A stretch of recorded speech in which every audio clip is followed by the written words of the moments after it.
avec premièrement la construction de cette grande université, l'université de Kananga, mais aussi avec la construction de la route Kananga-Kalambambouji, estimée à la hauteur de plus de 230 km comme ça, une route qui va mener jusqu'au niveau des frontières avec les pays voisins, l'Angola. Une très bonne chose, Félix Tshisekedi, en ce qui concerne l'éducation, l'homme a relevé les défis en commençant par l'éducation des bases avec la gratuité de l'enseignement.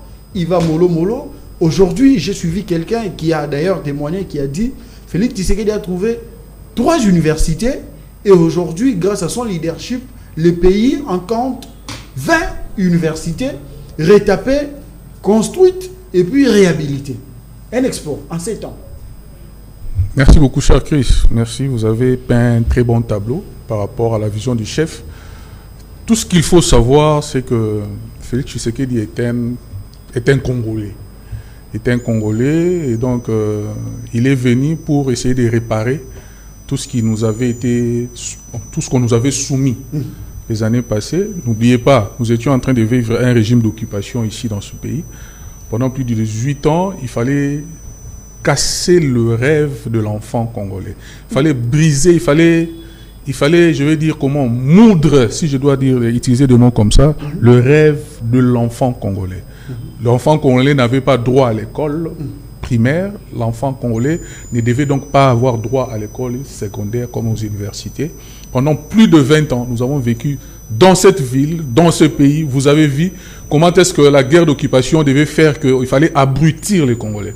Les Congolais ne devaient plus connaître ce qu'on appelle l'héroïsme. Les héros, il fallait les enterrer vivants, il ne fallait pas en parler, parce que chaque fois qu'on parle d'un héros, on réveille, on suscite encore beaucoup plus d'élan dans le chef des Congolais.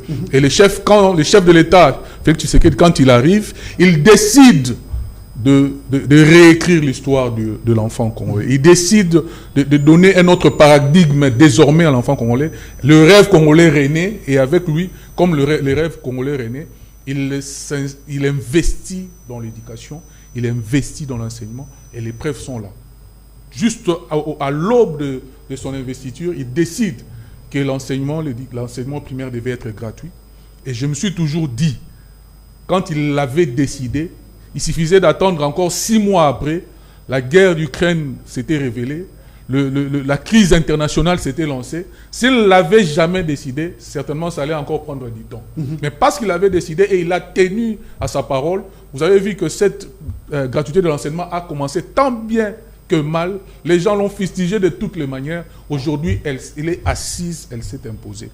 Et il ne se limite pas là. Aujourd'hui, il a continué à travailler. Il va même jusque vers les universités. Vous voyez la reconstruction, la réflexion de beaucoup d'universités. Ça prouve la vision de l'homme qui veut laisser aux Congolais un certain espoir, une certaine façon de voir les choses. Désormais, se sentir congolais, c'est une fierté. C'est que hier, ceux qui étaient au pouvoir étaient en train de combattre à tout prix. Il fallait, comme je vais dire, brimer les esprits de Congolais pour qu'ils ne se sentent plus fiers de leur pays, que tous les Congolais pensent à s'exiler, à aller ailleurs, comme si leur pays ne leur réservait plus rien de beau. Aujourd'hui, le chef le refait.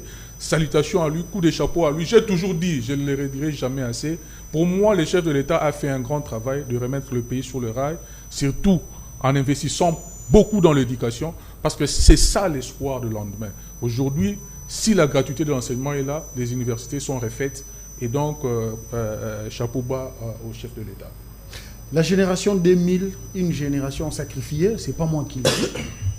Et aujourd'hui, la génération 2018, ça sera une génération qui va apporter une lueur d'espoir et qui va décrire finalement l'avenir de la République démocratique du Congo, parce qu'il y a un soubassement. Ce soubassement, c'est l'éducation. L'éducation, Félix Tshisekedi y est pensé. Félix Tshisekedi y a mis le moyen, et aujourd'hui, nous avons des résultats. Nous avons des résultats. Plus de 4 millions d'enfants qui ont repris les chemins de l'école. Et parmi eux, les filles, vous savez, c'était devenu tout un problème de voir une fille aller à l'école. Mais ces derniers temps, elles se sont lancées dans cette dynamique Et demain, nous pouvons compter et voir un grand nombre de femmes dirigées dans les institutions de la République démocratique du Congo. Est-ce qu'il fallait que Tshisekedi vienne à la tête de la RDC pour qu'aujourd'hui le pays se sent un peu équilibré? Bon, je ne sais pas s'il faut croire seulement que c'est Félix Tshisekedi, mais c'est lui dont on parle.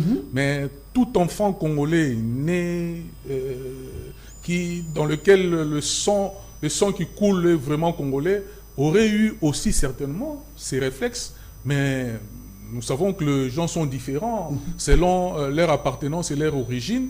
Certaines personnes arrivent et donnent des fois des résultats qui ne portent pas. Mais aujourd'hui, nous sommes devant des faits concret, et devant le fait, tout le monde est obligé de s'incliner. Ce que fait le chef de l'État va au-delà de l'imaginaire, de ce que nous étions en train de penser depuis un moment.